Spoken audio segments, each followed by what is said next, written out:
काशनानंद गांव के खैरागढ़ से जनता कांग्रेस छत्तीसगढ़ के विधायक और राजा देवव्रत सिंह का बुधवार देर रात हार्ट अटैक से निधन हो गया।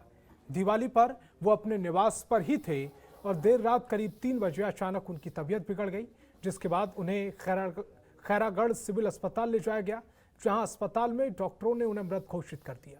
वहीं कृषि मंत्री रविंद्र चौबे ने अपनी संवेदना व्यक्त करते हुए कहा है कि देवव्रत सिंह का निधन बड़ी राजनीतिक क्षति है। देवराज सिंह खैरागढ़ विधानसभा के 4 बार से विधायक निर्वाचित हुए थे।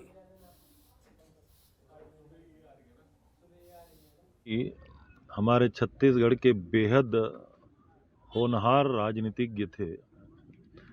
हम लोगों से तो व्यक्तिगत रिश्ते थे। राजनीति के क्षेत्र में उनका सोच हमेशा से विकास परक रहा है। न केवल खैरागढ़ के विकास के लिए हम लोगों ने जब भी महसूस किया, मध्य प्रदेश की विधानसभा में भी और छत्तीसगढ़ की विधानसभा में भी, उस समूचे अंचल के विकास की सारी संभावनाओं के बारे में अपनी बात बहुत पुरजोर तरीके से रखते थे। उसका जाने का खबर सुनना हम लोगों को इतना आश्चर्य लगा कि इतना होनहार यंग जैसे लगता था उसके चेहरे पे, पर आकस्मिक रीजन से उसकी डेथ हुआ हम लोगों को समझ से परे और अपूर्णीय क्षति है उनके जाने से। और एक राजनीतिक विश्लेषक था। हम लोगों को कभी कुछ समझ में नहीं आता था, उसको 1 महीने पहले आभास करा देता था। ऐसे वो व्यक्ति थे, निश्चित रूप से पूरे इस क्षेत्र की जनता को और हम लोगों के लिए बहुत दुखद घटना है। और दिवाली पर्व के पावन मौके पर एसपी गिरिजा शंकर जायसवाल ने संवेदनशीलता का परिचय दिया, जिसमें शहीद विजय पटेल के घर जाकर पूरे परिवार के साथ दिवाली मनाई, साथ ही हर संभव मदद का आश्वासन दिया। इसके साथ एसपी ने अपने अधीनस्थ अधिकारियों को निर्देश दिया है कि सभी अधिकारी पहले शहीद परिवार के घर जाकर मिले। वहीं एसपी ने पूरे परिवार को मिठाइयां बांटी, पटाखे बांटे। शीलता का परिचय देते हुए जो नारायणपुर जिले में जो शहीद परिवार के लोग रहते हैं, क्योंकि उन लोगों ने अपने परिवार का महत्वपूर्ण सदस्य खोया है, तो ये हमारी जिम्मेदारी है कि हम उनके हर सुख और दुख में साथ हैं। तो दीपावली का पर्व जो खुशी का पर्व है, तो इस पर पुलिस अधीक्षक महोदय आज और अन्य सभी लोगों के साथ में वहाँ तक हम लोग भी वहाँ तक पहुँचे और उन्होंने उनके परिवार का हालचाल जाना था, साथ में मिठाइयाँ पटाखे जो देकर अपने परिवार के एक सदस्य होने का उनको एहसास कराया और उनसे उनकी स्थिति के बारे में पूछा और हर संभव मदद करने का उनको आश्वासन दिया। तो इसमें अब पूरे देश में दिवाली का पर्व धूमधाम से मनाया गया। वहीं कोरबा में भी दीपोत्सव की धूम देखने को मिली, जिसमें शहर रोशनी से नहाया हुआ नजर आया। बता दें कि कोरोना काल की वजह से पिछले 2 सालों तक लोग इस पर्व को नहीं मना सके थे, लेकिन जब ये मौका मिला तो लोगों ने कोई कोर कसर नहीं छोड़ी और पूरे उत्साह के साथ दीपोत्सव का पर्व मनाया। इस दौरान लोगों ने अपने घरों में धन की देवी मां लक्ष्मी की पूजा अर्चना की और फिर मां लक्ष्मी की पूजा के बाद घरों के बाहर दीप जलाए।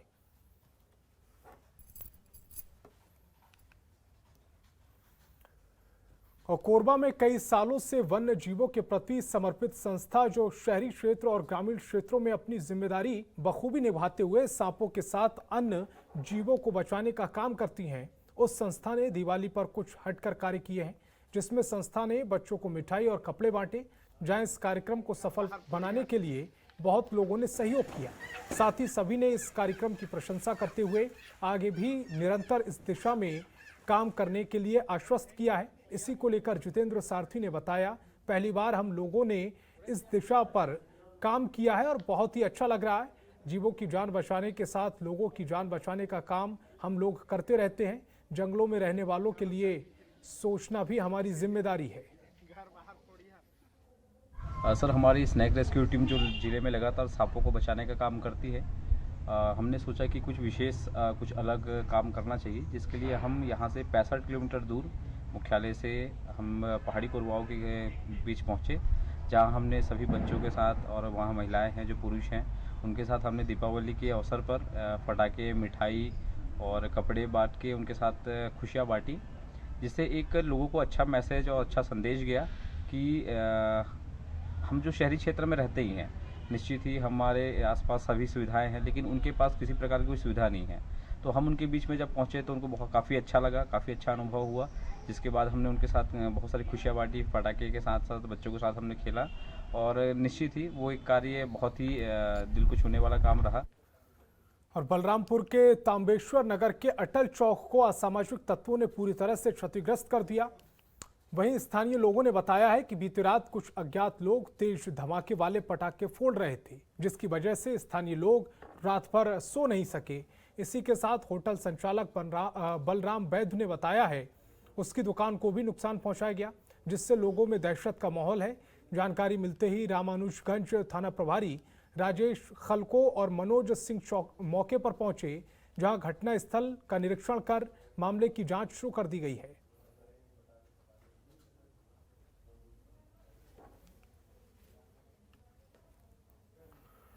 और कोरबा में ध्यानचंद चौक तक बना नवनिर्मित 4 लेन मार्ग इन दिनों आकर्षण का केंद्र बना हुआ है। सड़कों को खूब बनाने की मंशा से निगम ने एक उद्यान का निर्माण किया है, जो रात के अंधेरे में काफी आकर्षक लगता है।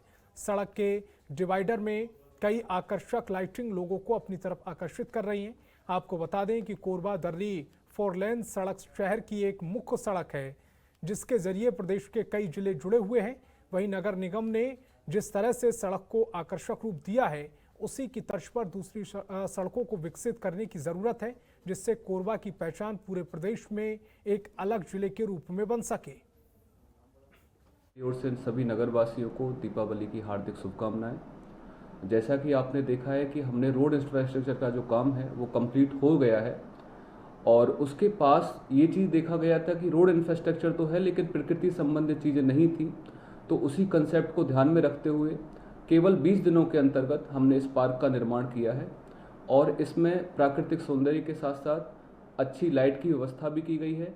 इसके साथ साथ कोरबा को एक आइडेंटिटी के रूप में, मोर कोरबा के रूप में भी वहाँ स्थापित किया गया है, जिसमें बहुत लोग आके वहाँ पे सेल्फी के रूप में भी उसका उपयोग कर रहे हैं। और शहरवासियों के लिए एक अच्छी सौगात है, जिसमें पर्यावरण और को साथ साथ रखते हुए शहर के सौंदर्यीकरण पर बल दिया गया है। कोरबा में चोरी की एक बड़ी घटना सामने आई है। आपको बता दें कि अज्ञात बदमाशों ने खाली मकान में धावा बोलकर 10 लाख रुपए कीमती सोने के जेवरात और अन्य सामानों पर हाथ साफ कर दिया है। बताया जा रहा है कि यह घर SS मसीह का है, जो अधिवक्ता होने के साथ साथ मानव अधिकार आयोग और क्राइम कंट्रोल ब्यूरो के अध्यक्ष भी हैं। उनके छोटे भाई के मुताबिक मकान मालिक और उनका पूरा परिवार इस वक्त इंडिया टूर पर है, जिन्होंने फोन पर उन्हें चोरी की घटना की जानकारी दी है, जिसके बाद उन्होंने पुलिस को मामले की सूचना दी और मामले की जांच शुरू कर दी गई है। मेरे मंझले वाले भाई सर्वदेश मसीह जी, जो अध्यक्ष हैं मानव अधिकार और क्राइम कंट्रोल ब्यूरो के, और छत्तीसगढ़ के अध्यक्ष हैं वो। उनके घर में 5 दिनों पहले वो ह्यूमन राइट के इंडिया टूर में है, आज वो अम्बाला में है।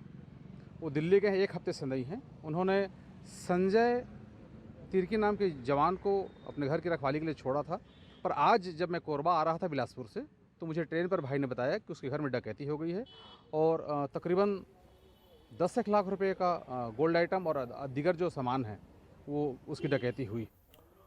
जांजगीर चांपा में जुआरियों को पकड़ना पुलिस कर्मियों को महंगा पड़ गया है। दरअसल क्षेत्र के लीम गांव में सार्वजनिक जगह पर कुछ लोग जुआ खेल रहे थे, तभी लोगों ने पुलिस पार्टी पर हमला कर दिया, उनकी गाड़ियों को तोड़ दिया। इसी को लेकर SDOP चंद्रशेखर परमा ने जानकारी देते हुए बताया है कि लीम गांव में कुछ लोग सार्वजनिक जगह पर जुआ खेल रहे थे, तभी मुखबिर की सूचना पर पुलिस ने दबिश दी, जहां ग्रामीणों ने पुलिसकर्मियों को घेर लिया और हमला कर दिया, जिसमें आरक्षक हरिराम आंगड़े और आरक्षक अशोक साहू बुरी तरह से घायल हो गए। वहीं मुंशी पुष्पेंद्र कंवर बड़ी मुश्किल से जान बचाकर भागे हैं। इसी के साथ कहा कि 3 जुआरियों पर नामजद और 15 से 50 अन्य के खिलाफ अलग अलग धाराओं में मुकदमा दर्ज कर कार्रवाई शुरू कर दी गई है। ये चौकी अड़भाड़ के अंतर्गत ये प्रकरण है। पुलिस पार्टी को पेट्रोलिंग के दौरान ये सूचना मिली थी कि जुआ खेलने की सूचना मिली थी, जहां पर पुलिस पार्टी के द्वारा ग्राम लीमगांव। तो इस बुलेटिन में फिलहाल इतना ही। आप देखते रहिए जनतंत्र टीवी। खबरों के निष्पक्ष विश्लेषण के लिए सब्सक्राइब करें Jantantra TV and press the bell icon. Never miss any update.